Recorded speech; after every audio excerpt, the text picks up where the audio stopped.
ఏనుగు ముఖంతో ఉండిపోయాడు.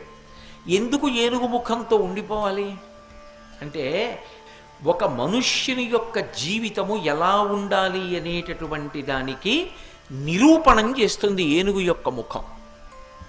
మిగిలిన ముఖాలు ఏవీ కూడా మనిషి జీవితం ఎలా ఉండాలో చెప్పవు. మనిషి జీవితం ఎలా ఉండాలో చెప్పేది ఏనుగు ముఖం ఒక్కటే చెప్తుంది. ఎందుకని? మనుష్యుల ముఖాలన్నిటిలోనూ కూడా కదిలేవి 4 ఉంటాయి.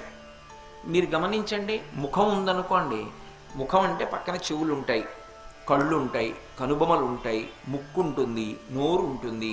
ఇందులో కదిలేవి 4. ఏవి? 2 కనురెప్పలు కదులుతాయి పైకి కిందకి, పెదవులు కదులుతాయి పైకి కిందకి. ఇందులో మీరు బాగా ఈ విషయాన్ని గమనించాలి సుమా. శంకరాచార్యులు వారు ఒక మాట అన్నారంటే అన్ని రహస్యాలు దాస్తారు ఆయన.